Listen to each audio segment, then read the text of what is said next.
क्या क्वेश्चन कह रहा है, find the value of k for each the following quadratic equation so that they have two equal roots.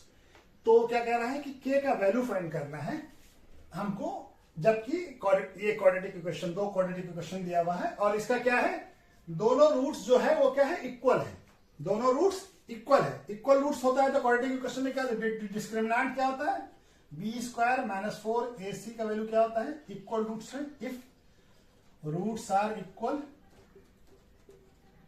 Then क्या होता है, then B square minus 4ac क्या होता है, 0 होता है। तो पहला को ये हमको मालूम है, ठीक है ना, ये चीज हमको मालूम है। तो पहला क्वेश्चन हम बनाने की कोशिश करते हैं, ठीक है। तो पहला क्वेश्चन क्या दिया हुआ हमारा, 2x square plus kx plus 3, अच्छा यहां पे इक्वल टू नहीं लिखा, ये क्या होगा, इक्वल टू 0, ठीक है। तो ये क्या हो जाएगा, इक्वल टू 0। क्वाड्रेटिक इक्वेशन तभी तो बनेगा जब इक्वेट करेंगे 0 से, ठीक है, नहीं तो ये तो पॉलिनोमियल हो गया, ठीक है। तब हमारा a का वैल्यू क्या है, a क्या होता है, x स्क्वायर का कोफिशिएंट 2, और b क्या है, x का कोफिशिएंट क्या है k, और c क्या है हमारा 3 कांस्टेंट टर्म। तो हमारा ये वाला टर्म क्या होगा, b स्क्वायर माइनस 4ac क्या होगा, 0 होगा, क्योंकि इक्वल रूट्स है। तो क्या हो जाएगा, b स्क्वायर माइनस 4ac क्या होना चाहिए, 0 के बराबर होना चाहिए। तो b का वैल्यू, b क्या है k, तो k का स्क्वायर माइनस 4a का वैल्यू क्या है 2, और c का वैल्यू क्या है 3, तो क्या हो जाएगा, इक्वल टू 0। तो ये क्या हो जाएगा, k square equal k square minus 4 into 2 कितना होगा, 8 इंटू 3 24, ये आ जाएगा हमारा 24। चलिए यहां पे बना लेते हैं। तो k स्क्वायर इक्वल टू कितना हो जाएगा 24, तो k इक्वल टू क्या हो जाएगा, अंडर रूट 24। तो 24 क्या होता है, 24 का फैक्टर करेंगे तो 2 से जाएगा 12 आया, 2 से जाएगा 6 और 2 से जाएगा 3। तो रूट 24 को कैसे लिख सकते हैं, ऐसे लिख सकते हैं 2 इंटू 2 इंटू 2 इंटू 3। तो ये 2 तो निकल जाएगा बाहर, 2 2 है तो एक 2 बाहर आ जाएगा, और ये हमारा 2 इंटू 3 यानी कि 2 रूट 6 अंदर रह जाएगा, ठीक है। और जब हम स्क्वायर रूट निकालते हैं तो क्या आता है, प्लस माइनस दोनों आता है। क्यों आता है प्लस माइनस, क्योंकि माइनस का भी स्क्वायर क्या होगा, प्लस ही होगा, ठीक है ना।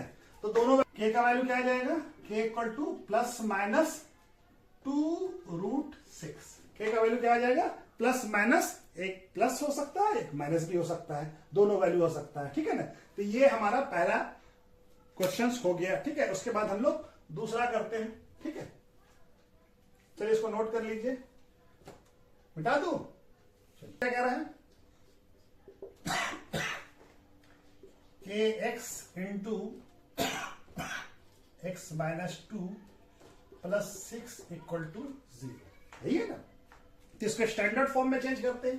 तो स्टैंडर्ड फॉर्म में क्या होगा, kx से x मल्टीप्लाई होगा तो kx स्क्वायर, और kx से माइनस 2 मल्टीप्लाई होगा तो minus 2kx plus 6 equal to 0। a क्या होता है, x स्क्वायर का कोफिशिएंट, a क्या हो गया k, और b क्या होता है, x का कोफिशिएंट तो माइनस 2k, और c क्या है इक्वल टू 6। तो इक्वल रूट्स है तो b स्क्वायर माइनस 4ac क्या होगा, 0 होगा। तो b क्या है, माइनस 2k का स्क्वायर माइनस 4 इंटू a क्या है k, और c क्या है 6 इक्वल टू 0, ठीक है, सही है ना।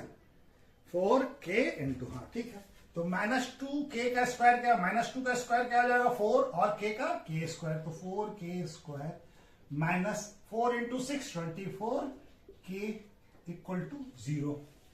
चलिए इसको यहां पे बना लेते हैं।